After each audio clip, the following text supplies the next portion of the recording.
है।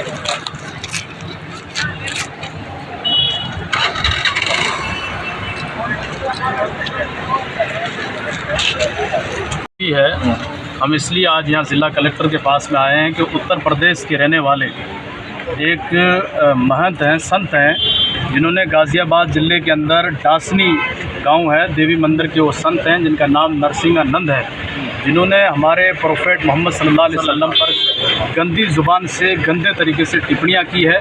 उस मामले को लेकर हम जिला कलेक्टर के पास में आए थे। महामहिम राष्ट्रपति के नाम पे हमने ज्ञापन सौंपा है और वो अभी जेल में थे। पहले भी उन्होंने इस्लाम धर्म पर गलत तरीके से टिप्पणियाँ की थी, उसके बाद उनको सज़ा हुई, पैरोल पर बाहर आए थे। पैरोल पर बाहर आने के बाद में उन्होंने एक सभा की और सभा के अंदर उन्होंने ये ऐलान किया कि दशहरे के मौके पर रावण की जलाने की जगह प्रोफेट मोहम्मद की एफिजी को जलाया जाए, इसलिए यहाँ पर आए। फिर उनके एक चेले हैं अनिल यादव, जो शाम को 2 घंटे के बाद में यही बयान देते हैं कि हमारे अगर संत के खिलाफ़ कार्रवाई हुई तो हम प्रोफेट मोहम्मद की एफिजी भी जलाएंगे और हज़रत अली की भी जलाएंगे। इसलिए ये ज़ुबान और ये नफ़रत हमको बर्दाश्त नहीं है। हमारे घरों पर आपने बुलडोज़र चलाए, सब कुछ किया हमारे खिलाफ़ आपने, हमने सारी चीज़ों को बर्दाश्त कर लिया है, लेकिन हमारे पैगंबर मोहम्मद सल्लल्लाहु अलैहि वसल्लम हमारा एक जिस्म का दिल है, दिल पे आप वार करोगे तो हम कतई बर्दाश्त नहीं करेंगे। आज पूरे भारत के अंदर इसका विरोध हो रहा है। इससे पहले बाबा रामगिरी महाराष्ट्र में उन्होंने भी गलत टिप्पणी की, नीतीश राणे है उन्होंने भी गलत टिप्पणी की, उसके बाद में इसने की। जेल में रहता हुआ एक बंदा पैरोल पे बाहर आता है और वो इस तरीके से गंदी ज़ुबान का इस्तेमाल करता है। मैं देश के प्राइम मिनिस्टर साहब से, देश के गृह मंत्री अमित शाह साहब से और राष्ट्रपति साहब से मांग करता हूं कि ऐसे पाखंडी आदमी के खिलाफ सख्त कार्रवाई हो और एनएसए लगा के एनएसए के द्वारा होना चाहिए। अगर यही ज़बान अगर इस्लाम धर्म से जुड़ा हुआ कोई मुसलमान इस्तेमाल करता तो आज तक वो आतंकवादी घोषित हो जाता। लेकिन मैं मेरी तरफ से कहता हूं कि सबसे बड़ा भारत की सरजमीन पर अगर कोई टेररिस्ट और आतंकवादी है तो नरसिंहानंद है, जिन्होंने आज हमको मजबूर कर दिया और उन्होंने इस तरीके से गंदी ज़बान इस्तेमाल की है कि हमको शर्म महसूस होती है।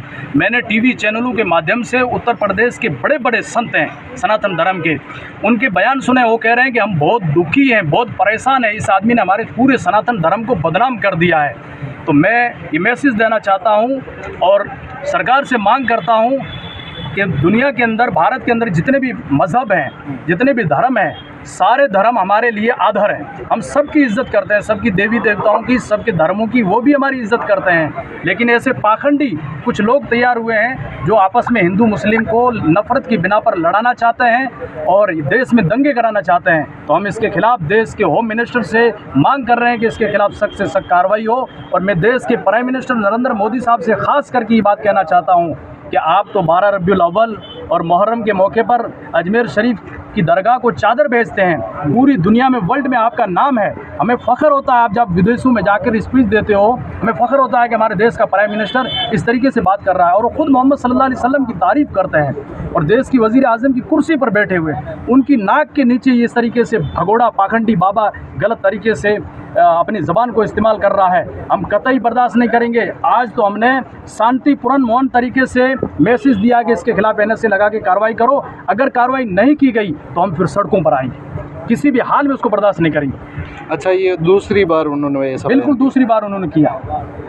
जबकि हमारा धर्म ये नहीं कहता कि किसी गैर धर्म की आप वजह उसके ऊपर टिप्पणी करो। हम सारे धर्मों की वजह आदर करते हैं और हर कोई अपने धर्म को अच्छी तरह से फॉलो करे, हम अपने धर्म को फॉलो करें। तो हमारे धर्म के खिलाफ ऐसे क्यों करते हैं? एक बात उन्होंने और भी कही है बहन बेटियों के बारे में, औरत के बारे में, लेकिन उस पाखंडी को ये पता नहीं है कि दुनिया के अंदर बच्ची किसी घर में पैदा होती थी तो उसको ऐब समझा जाता था, उसको फ़ौरन मार दिया जाता था। या किसी भी मज़हब में उस वक्त के दौर में अगर किसी औरत का पति मर जाता था तो बेवा औरत को रहना बहुत उसको गिरा हुआ समझते थे, तो उसको भी मार के उसके साथ में दफन कर देते थे। लेकिन हमारे पैगंबर मोहम्मद सल्लल्लाहु अलैहि वसल्लम की वजह से बेटियों को इज़्ज़त मिली है और औरतों को इज़्ज़त मिली है और आज उसके नाम हमारे पैगंबर पर इस तरीके से बातें की जा रही है। मैं तो देश के उत्तर प्रदेश के मुख्यमंत्री योगी आदित्यनाथ जी को भी कहना चाहता हूँ कि आपकी नाक के नीचे ये काम हो रहा है। अगर आप उसके खिलाफ़ कार्रवाई नहीं करोगे तो हमें साफ और साफ ये जाहिर नज़र आएगा कि आपकी शय पे ये काम हो रहा है। अच्छा, एक संत है वही टारगेट कर रहा है या इसके अलावा आपको लगता है उससे जुड़े कुछ और लोग भी है या वही एक है? बाबा रामगिरी महाराष्ट्र, नीतीश राणे, नरसिंहानंद, अनिल यादव, इसके अलावा हिंदू धर्म हमारे लिए सर का ताज है, सनातन धर्म हमारे लिए सर का ताज, हम सबकी इज्जत करते हैं, कोई हमारे खिलाफ नहीं है। ये 4 पाखंडी हैं और इनके खिलाफ सख्त कार्रवाई होनी चाहिए। अगर इसके खिलाफ कार्रवाई नहीं होती है तो हम समझते हैं कि सरकार का हाथ है, हमें इसमें कोई शक ही नहीं, क्योंकि जब इतने बड़े नबी के खिलाफ टिप्पणी हो रही है और यहाँ के प्रधानमंत्री है, मुख्यमंत्री है, राष्ट्रपति चुप रहता है, तो हम यही सोचते हैं कि भाई इनके ऊपर तो सरकार का हाथ है।